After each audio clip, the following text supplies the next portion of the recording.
নমস্কার। আমি রিম্পি। আজ আমি আপনাদের সামনে বলবো যে আমি অ্যাংজাইটিতে কি পরিমাণে ভয় পেতাম বা আমার কনফিডেন্স লেভেল কোথায় চলে গিয়েছিল। দেখুন, যাদের অ্যাংজাইটি হয় তারা প্রথম দিকে যখন জানেন না অ্যাংজাইটি কি, তারা কিন্তু খুব কষ্ট পান। এটা সত্যি কথা। যে এমন হয়েছে যে আমার হাতের থেকে একটা জলের গ্লাস পড়ে গেলেও আমি ভয় পেতাম, এতটা কনফিডেন্স লেভেল আমার চলে গিয়েছিল। কিন্তু বিশ্বাস করুন, আমি একজন অ্যাংজাইটি পেশেন্ট ছিলাম, কিন্তু আজ বর্তমানে আমি আপনাদেরকে বলছি আমার কনফিডেন্স লেভেলটা এতটা বেড়েছে আমার অজান্তে।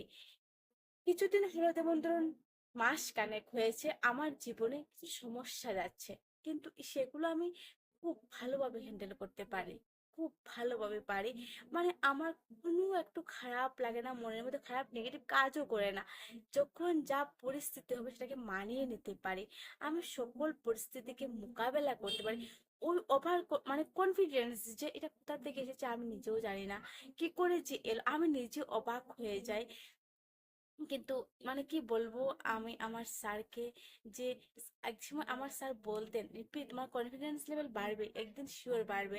আমার জীবনে মানে এমন একটা জিনিস যে এটা আমি কখনো ভাবতে পারিনি এটা আমার এই দিন যে আসবে। মানে এমন মানে অনেক কিছু ব্যাপারে মানে আমার কনফিডেন্স লেভেলটা খুব ভালো। অন্যান্য যে মানুষ আছেন যারা অ্যাংজাইটি হয়নি, পরিবার সদস্য আছেন আমার আছেন, ওদেরও এই কনফিডেন্সটা নেই, কিন্তু আমার বর্তমানে যেটা আছে মানে এটা আমার অজান্তে হয়ে গেছে। কারণ আমার অজান্তে কিন্তু একদিন আমার কনফিডেন্স লেভেলটা কমে গিয়েছিল, কিন্তু আমি প্র্যাকটিস করার ফলে আজকে আমার অজান্তে কনফিডেন্স লেভেল বেড়ে গেছে। বিশ্বাস করুন, আমার মানে কি বলবো, আমি নিজেও মানে এক একটা সময় আমি নিজেও পুরো অবাক হয়ে যাই, কি করে আমি এই জায়গাতে আসলাম। একমাত্র মানুষ চাইলে সব পারে। আমার অজান্তে আমি এখানে কিছু করিনি, শুধু আমি কি করেছি, প্রত্যেক দিনের শক্ত করে একটা রুটিন বানাতাম, যে রুটিনটা আমি সমস্তটা কমপ্লিট করতে পেরেছি। যখন মানে প্রথম দিকে আমি পারিনি, প্রথম দিকে আমার খুব কষ্ট হয়েছিল, আমার বেবিও খুব ছোট ছিল, আমি করতে পারিনি। কিন্তু একটা সময় কোথাও থেকে আমার মনে জাগলো না আমি পারবো, শুরু করে দিলাম। ঠিক 1 বছর যখন আমি ওই শক্ত হাতে মানে সকাল থেকে রাত অব্দি যে আমার একটা শক্ত রুটিন বললাম সেটা ফুলফিল করতে পারলাম, তখন গিয়ে আমি একজন সুস্থ মানুষ, যে অ্যাংজাইটি পেশেন্ট না, শুধু যারা স্বাভাবিক মানুষ তাদের মধ্যে থেকেও বেশি ভালোভাবে কনফিডেন্স লেভেল আমার চলে আসলো। মানে যাদের কখনো অ্যাংজাইটি হয়নি তাদেরও বুঝতো এত কনফিডেন্স লেভেল হাই নয়, কারণ ওরাও একটু হলেও ঘাবড়ে যায়, ভয় পায়, কিন্তু আমি বাস্তবটা পাই। আমি এখন যদি কোনো সমস্যা হয়, আমি ভয় পেয়ে গেলে কি হবে, আমি সমস্যার সমাধান করতে পারবো না। আমি কি করব, আমি স্থির থাকলে সেটা করতে পারবো, তাহলে ওই সময় আমার সবকিছু গড়বড় হয়ে যাবে, স্থির থাকলে আমি করতে পারবো। ওই কনফিডেন্স যে এসেছে, আমি ভগবানকে ধন্যবাদ জানাই যে আমার অ্যাংজাইটি হয়েছে সেটা আমি দুঃখ করি না, ভগবানকে ধন্যবাদ চাই জানাই আমাকে ফিরিয়ে দেওয়ার জন্য, এই সুন্দর জীবন উপহার দেওয়ার জন্য, যে আমি পেরেছি, আমি তো পারছি, আমি তো বেরিয়ে গেছি।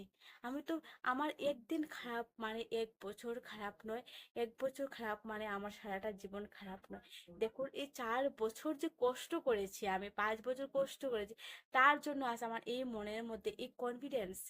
আগে আমার বাচ্চা পড়ে গেলে আমি ভয় পেতাম, এখন আমার বাচ্চা পড়ে গেলে আমি চেষ্টা করি কোথায় ব্যথা পেয়েছে, লেগেছে কিনা দেখি, যদি বেশি প্রবলেম হয় ডাক্তারের কাছে নিয়ে যাব। কিন্তু আগে হলে আমার হাত পা কাঁপতো, আমি বাচ্চাকে কি ধরার মতো শক্তি আমার ছিল না, এতটাই দুর্বল ছিলাম। কিন্তু দেখুন, এভাবে তো জীবন যাপন করে কোনো লাভ নেই।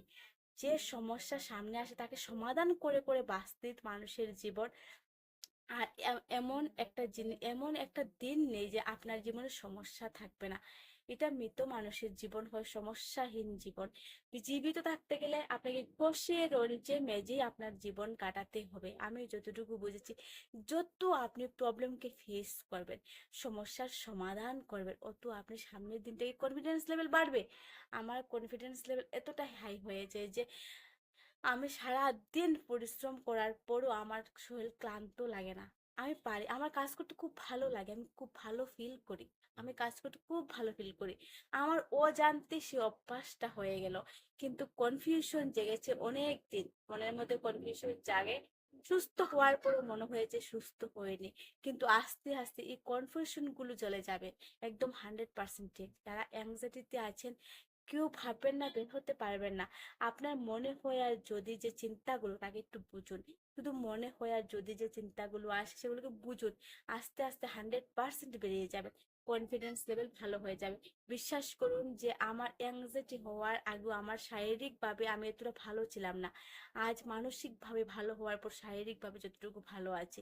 আমি সারাদিন কাজ করতে পারি, ক্লান্ত লাগে না। কিন্তু আগে অ্যাংজাইটি হওয়ার আগেও আমার একটা বেবিকে সামলে আমি সংসারের সমস্ত কাজ করতে পারিনি। কিন্তু অ্যাংজাইটি হওয়ার পর আমি আমার দুটো বেবিকে সামলে আমি সমস্ত কাজ করতে পারি।